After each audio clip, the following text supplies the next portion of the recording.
السلام علیکم ورحمۃ اللہ وبرکاتہ۔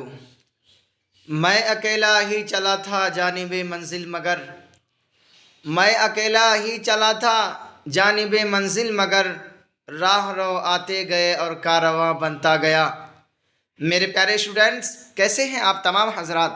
امید کرتا ہوں کہ آپ تمام حضرات خیر و عافیت سے ہوں گے۔ میں منور حسین آپ تمام حضرات کو اپنے YouTube channel Urdu with M H میں خیر مقدم کرتے ہیں، خوش آمدید کرتے ہیں، اہلا و سہلا مرحبا کہتے ہیں۔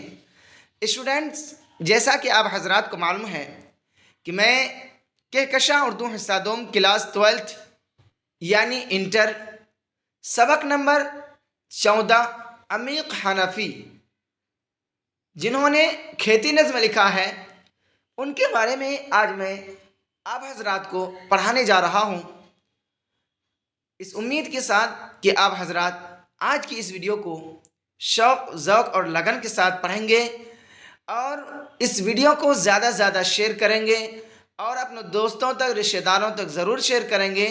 کم از کم آپ حضرات اس ویڈیو کا لنک اپنے اسٹیٹس یعنی موبائل کے اسٹیٹس میں، واٹس ایپ کے اسٹیٹس میں ضرور لگائیں گے۔ تو چلیے اسٹوڈنٹ، آج کا ویڈیو بہت مزہ آنے والا ہے۔ آج میں آپ حضرات کو عمیق حنفی کی نظم کھیتی پڑھانے جا رہا ہوں۔ اس کے اندر آپ کا آبجیکٹو ہے اور نظم کھیتی کا انشاءاللہ آپ حضرات کو تشریح بھی کر کے بتاؤں گا تاکہ آپ کے ذہن و دماغ میں یہ بات بالکل بیٹھ جائے۔ اور میں آپ سے یہ بھی گزارش کرتا ہوں کہ اگر آپ حضرات کو PDF چاہیے تو آپ وہاں ٹیلی گرام پر اردو وتھ ایم ایچ کے نام سے سرچ کیجئے، یا ہر ویڈیو کے ڈسکرپشن میں اس کا لنک دے چکا ہوں ٹیلی گرام پر، وہاں کلک کیجئے، جا کر وہاں آپ آرام سے یعنی ٹیلی گرام میں دیکھ سکتے ہیں۔ تو چلیے اسٹوڈنٹ، بلا کسی تاخیر کے آج کے ہم اس کلاس کو آغاز کرتے ہیں۔ اسٹوڈنٹ، آج ہم پڑھ رہے ہیں عمیق حنفی۔ عمیق حنفی کا اصل نام کیا ہے؟ کہہ رہے کہ عمیق حنفی کا اصل نام جو ہے عبدالعزیز کیا ہے؟ حنفی ہے، جن کی پیدائش سن 1928 عیسوی میں میو چھاونی ضلع اندور اور اسٹیٹ کیا صوبہ مدھیہ پردیش میں پیدا ہوئے۔ کہاں ہوئے؟ میو چھاونی اندور ضلع مدھیہ پردیش میں کیا ہے پیدا ہوئے، یعنی MP میں۔ آگے ہے کہ انہوں نے تعلیم کہاں تک حاصل کیا۔ عمیق حنفی تعلیم کہاں تک حاصل کیا اس کے بارے میں پتہ کرتے ہیں، معلوم کرتے ہیں کہ انہوں نے تعلیم تاریخ اور سیاسیات میں MA کیا۔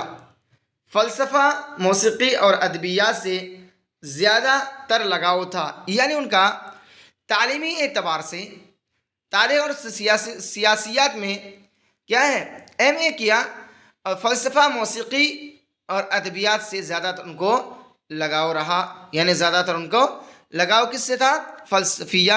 فلسفہ اور موسیقی سے اور ادبیات سے۔ آگے ہے کہ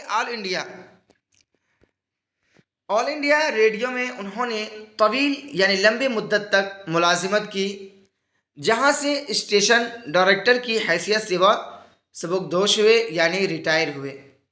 یعنی آل انڈیا ریڈیو میں انہوں نے طویل مدت تک یعنی بہت لمبی مدت تک ملازمت کی، یعنی کیا جاب کیا، سروس کیا، جہاں سے اسٹیشن ڈائریکٹر کی حیثیت سے وہ آخر میں وہ سبکدوش ہوئے یعنی ریٹائر ہو گئے۔ وفات کب ہوا ان کا؟ کہہ رہے ہیں کہ ان کا وفات جو ہے کن کا؟ عمیق حنفی کا وفات سن 1988 یعنی 88 میں دہلی میں ہی ان کا انتقال ہوا۔ کہاں ہوا؟ دہلی میں ان کا انتقال ہوا۔ اسٹوڈنٹ، یہ آپ کا ایگزام میں بار بار پوچھا جاتا ہے کہ مصنف کے حالات یعنی پیدائش اور وفات اور تعلیم، یہ سب ضرور پوچھتا ہے۔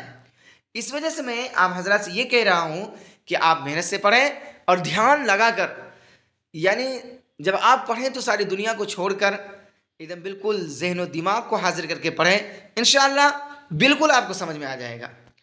آگے ہے کہ ان کی جو کتابیں ہیں کون کون ہیں یہ بھی آتا ہے، یعنی 95% یہ ضرور پوچھا جاتا ہے ایگزام میں مصنف کے تصانیف کے بارے میں، کہ مصنف نے کوئی بھی مصنف ہو ان کا تصنیف کے بارے میں یعنی ان کی جو کتاب انہوں نے لکھے ان کے بارے میں ضرور پوچھتا ہے۔ تو میں بھی یہاں ذکر کر رہا ہوں کہ ان کا پہلا مجموعہ کلام کون ہے؟